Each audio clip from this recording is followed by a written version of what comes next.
Can someone please explain how I lost the game? Cause I feel alive, but I know that I ain't. And deep inside, I just ain't the same. I'm starting to see that no one... E aí pessoal, hoje eu vou ensinar a baixar o programinha Rocket Dock. E ele adiciona uma nova barra de tarefas igual a da Mac, tipo essa aqui, ó. E vamos lá, ó. Eu vou estar disponibilizando o link na descrição do vídeo.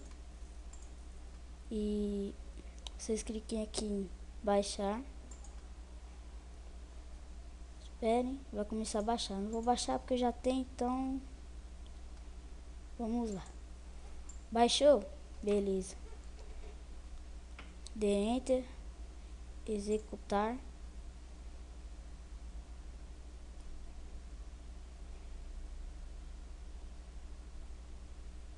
Esperem. Coloque em sim.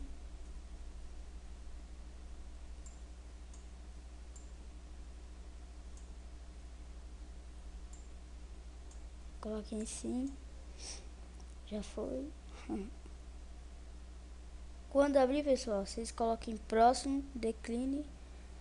Aí vai começar a baixar o software. Eu já baixei aqui para não demorar. Aí coloquem próximo, instalar. Esperem abrir.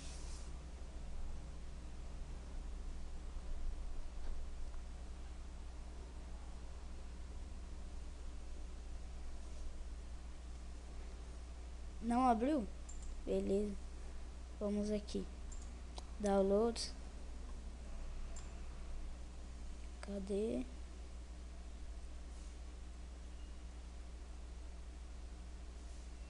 Aqui, ó. Rocket Dock. Agora é só a gente instalar. Já é. Vamos. Abra. Coloque em sim.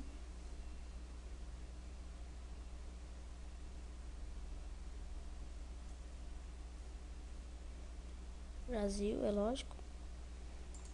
Ok. Avançar.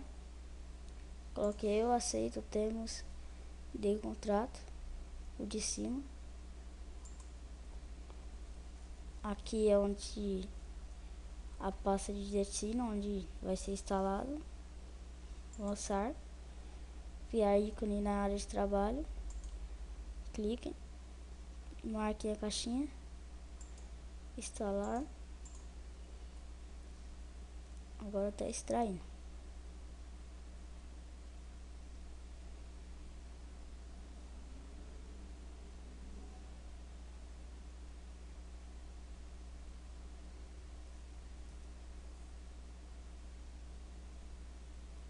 Aí, já era.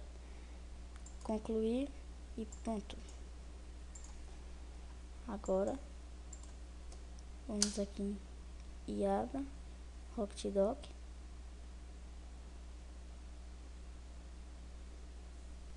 Aí, tá vendo? É essa aqui. Não é igual a da Mac, mas é bonita. E é isso aí, pessoal. Se gostou do vídeo, dê like, e se não gostou, dê dislike e adicione como favorito e curta, se inscreva aí no nosso canal e curta a nossa página aí no Facebook, por favor. Falou!